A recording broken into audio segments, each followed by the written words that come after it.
வறுமையை நீக்கி மகாலட்சுமியின் அருளை தரக்கூடிய ஒரு மந்திரத்தை பற்றின பதிவு தான் இன்றைய பதிவில் நம்ம பார்க்க போகிறோம். வாங்க பதிவுக்கு போகலாம். பதிவுக்கு போகிறதுக்கு முன்னாடி நம்ம அறிவோம் ஆன்மீகம் சேனலை இது வரைக்கும் சப்ஸ்கிரைப் பண்ணாதவங்க மறக்காமல் சேனலை சப்ஸ்கிரைப் பண்ணிவிடுங்க.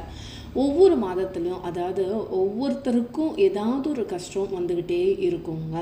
நம்ம ரொம்ப என்னடா இது இந்த வறுமை நம்மளை விட்டு எப்படா போகும் அப்படின்னு நினைக்கிறப்ப தான் நமக்கு இந்த மாதிரியான ஆன்மீக ரீதியான ஒரு உறுதுணையோடு நீங்கள் இந்த நம்பிக்கையோடு செஞ்சுட்டு வந்தீங்க அப்படின்னா உங்களோட வறுமை நீங்கி கண்டிப்பாக மகாலட்சுமியோட அருளால் ஒரு செல்வ செழிப்புடனான வாழ்க்கையை நீங்களும் வாழலாங்க. ஒவ்வொரு மாதத்துலேயும் வளர்பிறை தேய்பிறை அப்படின்னு ஏகாதசி 2 வரும். இந்த 2 ஏகாதசியிலையும் நாம் கண்டிப்பாக பெருமாளை வழிபடணுங்க. அதுலேயும் கிருஷ்ண ஜெயந்தி முடிந்து வரக்கூடிய முதல் தேய்பிறை ஏகாதசியை வணங்குறது ரொம்ப சிறப்பு வாய்ந்த ஏகாதசியாக சொல்லப்படுது. அந்த ஏகாதசி செவ்வாய்க்கிழமையோடு சேர்ந்து வந்துருந்துச்சு அப்படின்னா அதுவும் நமக்கு ரொம்ப முக்கியமான நாள் அப்படின்னே சொல்லலாம். அப்படிப்பட்ட சிறப்பு வாய்ந்த ஏகாதசி வருடத்தில் எப்பயாவது வந்தது அப்படின்னா கண்டிப்பாக அந்த ஏகாதசியில் இந்த மந்திரத்தை சொல்லிடுவாங்க. என்னங்க அப்போ தான் நம்ம சொல்லணும் அப்படின்னா கிடையவே கிடையாது. முக்கியமாக இந்த மந்திரத்தை சனிக்கிழமையிலையும் ஏகாதசி திதி அது எந்த கிழமை வந்தாலும் சொல்லலாம். முக்கியமாக செவ்வாய்க்கிழமையில் ஏகாதசி வந்தது அப்படின்னா அந்த நாளில் இந்த மந்திரத்தை சொல்லும்போது உங்களுக்கு இரட்டிப்பான பலன் கிடைக்கும். அதனால தான் இதை சொல்கிறேன்.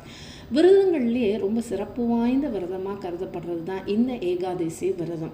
இது எல்லாருக்குமே தெரியும். ஏகாதசி விரதத்தை பற்றின நிறைய பதிவு நம்ம அறிவும் ஆன்மீகம் சேனல்லையும் கொடுத்துருக்கோம்.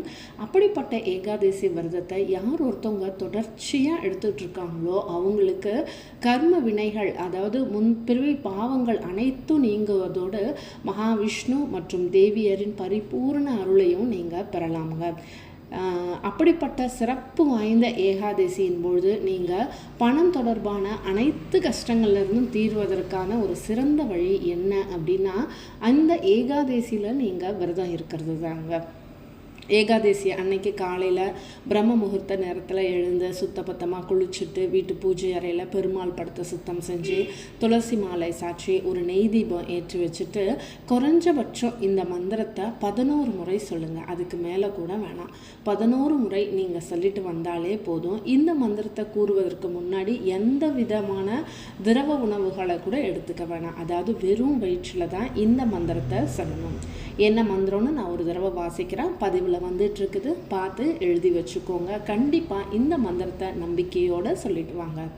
ஓம் நிரஞ்சனாய வித்மஹே நிரபாசாய தீமஹி தன்னோ ஸ்ரீனிவாச பிரசோதயாத் அப்படின்ற இந்த மந்திரம் தாங்க.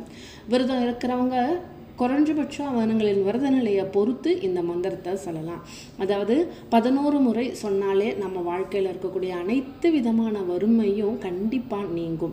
மகாலட்சுமியோட அருளும் பரிபூரணமாக நீங்கும். அது மட்டும் இல்லைங்க, கடன் பிரச்சனை பணம் தொடர்பான எந்த பிரச்சனை இருந்தாலும் சரி இந்த மந்திரத்தை நீங்கள் சொல்லிட்டு வர்றது மூலமாக எல்லா விதமான கஷ்டங்களும் நீங்கி கண்டிப்பாக இதை நீங்கள் அனுபவபூர்வமாகவே உணரலாம். உங்களோட கஷ்டங்கள் அனைத்தும் நீங்கிறதுக்கு ஒரு நல்ல மந்திரம் தான் இந்த மந்திரம். இந்த மந்திரத்தை தொடர்ந்து சொல்லிட்டு வாங்க, டெய்லி சொல்லிட்டு வாங்க. முடியாதவங்க கண்டிப்பாக ஏகாதசிலையும் சனிக்கிழமை அன்னைக்கும் தவறாமல் இந்த மந்திரத்தை சொல்லிட்டு வாங்க. கண்டிப்பாக சகல சௌபாக்கியங்களும் மகாலட்சுமி அருளால் உங்களுக்கு பூரணமாய் வந்து சேரும். மந்திரம் பதிவில் வந்துட்டு இருக்குது, பார்த்து எழுதி வச்சுக்கோங்க. கண்டிப்பாக இந்த பதிவு உங்களுக்கு ரொம்ப பிடிச்சிருக்கும்னு நம்புகிறேன். பதிவு பிடிச்சிருந்துச்சு அப்படின்னா மறக்காமல் நம்ம அறிவோம் ஆன்மீகம் சேனலை லைக் பண்ணுங்கள், கமெண்ட் பண்ணுங்கள், ஷேர் பண்ணுங்கள். மறக்காமல் சேனலை சப்ஸ்கிரைபும் பண்ணுங்கள். உங்களுக்கு ஏதாவது ஆன்மீக தகவல் வேணும் அப்படின்னா கண்டிப்பாக கமெண்ட் செக்ஷனில் கமெண்ட் பண்ணுங்கள். நான் அதை பற்றின தகவலை தரேன். மீண்டும் ஒரு ஆன்மீக பதிவில் உங்களை சந்திக்கலாம். இந்த மாதம் மற்றொரு சிறப்பு ஆடி மாதம். ஆடி மாதத்துக்கான பதிவுகள் நிறைய நம்ம சேனலில் போட்டிருக்கோம். பார்த்து அதுபடி செஞ்சுட்டு வாங்க. அம்மனின் அருளும் மகாலட்சுமியோட அருளும் உங்களுக்கு பூரணமாய் கிடைக்க நானும் இறைவனை பிரார்த்திக்கிறேன். வாழ்க வளமுடன்.